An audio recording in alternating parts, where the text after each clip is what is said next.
dès le 25 mars, 20 mars, le volcan commençait à trembler. Il n'avait plus d'activité depuis 130 ans. Donc on ne connaissait pas bien ses habitudes. Mais un volcanologue américain avait dit, d'après les dépôts qu'il avait étudiés, bon, ce volcan sera encore actif avant la fin du siècle. Il va refaire une éruption. Et il avait donné plusieurs schémas d'éruption. Ensuite, le volcan a commencé à se gonfler. Il s'est gonflé jusqu'à 200 mètres. Ce qui était latéralement, ce qui est énorme. C'était 1,50 m par jour. Donc là, les volcanologues ont évacué la zone. Et alors, ce qu'on ne sait pas prévoir actuellement, c'est donc l'intensité de l'éruption et ce qu'on appelle en anglais la gâchette, c'est-à-dire le moment vraiment où l'éruption démarre.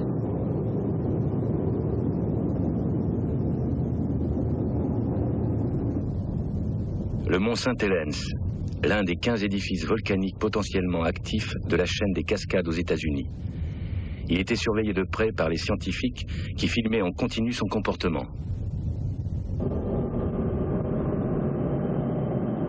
Et même si l'éruption était attendue, elle surprendra les Kraft qui étaient à ce moment-là auprès d'un autre volcan.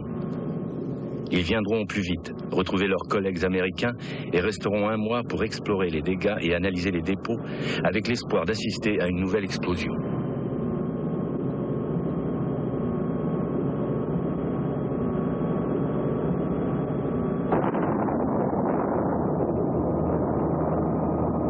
C'est très frustrant de rater les explosions.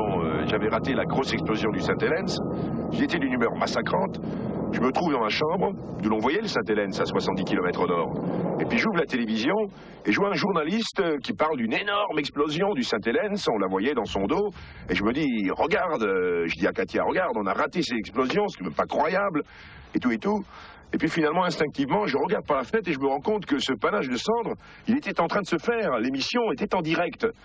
Je voyais ce panache de cendres qui montait, qui prenait une forme de champignon atomique. On se précipite dans la voiture, on arrive à l'aéroport, plus d'hélicoptères, tous partis. Je trouve un avion, un petit Cessna, et je dis au pilote, au Saint-Helens. Et lui, il ne voulait pas du tout aller par là. Donc ça a été carrément un détournement d'avion. On est monté à bord, on dit voilà, vous partez Saint-Helens, direction Saint-Helens. Et on va vers le Saint-Helens, on voyait ce panache qui faiblissait, qui faiblissait, qui faiblissait. On s'est dit, zut, on va le rater. On arrive au niveau du Saint-Helens, plus d'activité. Je dis raté, encore une fois raté. Alors là, vraiment, j'aurais préféré que l'avion tombe et s'écrase, tellement c'était épouvantable pour moi en tant que volcanologue. Et puis, heureusement, une énorme explosion s'est faite à ce moment-là, et plus belle que la première, plus haute. Elle est montée à 23 km de hauteur. C'est une espèce de colonne de cendres immense qui est montée dans le ciel. Ça a été absolument fabuleux. On a tourné autour pendant 2h30 jusqu'à la nuit. C'est un des grands moments de mon existence. On avait l'impression d'assister à l'apocalypse, et en même temps, la lumière était fantastique. Puis c'était le coucher du soleil. C'est devenu tout rouge, rouge lit de vin à cause de la diffraction de la lumière sur les particules de cendres. C'était d'une beauté infernale.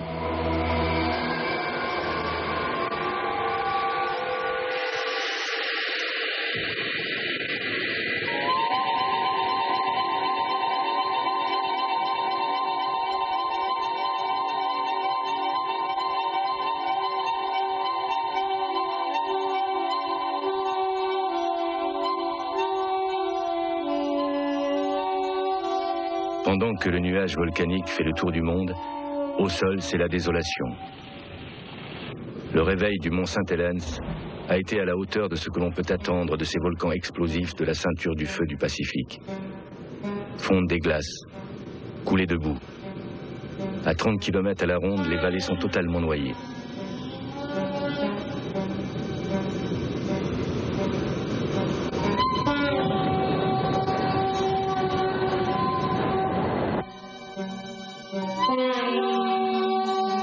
Le souffle de l'explosion a filé à plus de 1000 km/h.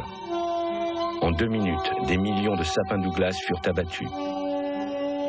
Le volcan a craché 1 km3 de magma, libérant une énergie équivalente à celle produite par 27 000 bombes atomiques du type Hiroshima, sans la radioactivité. Une soixantaine de personnes trouvèrent la mort, toutes celles qui étaient restées là ou revenues malgré l'interdiction de pénétrer dans la zone.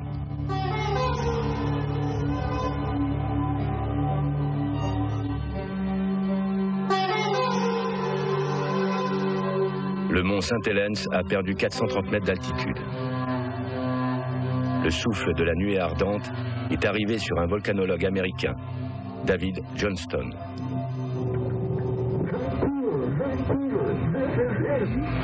Il a eu juste le temps de lancer cet appel. Il était posté à 10 km du volcan.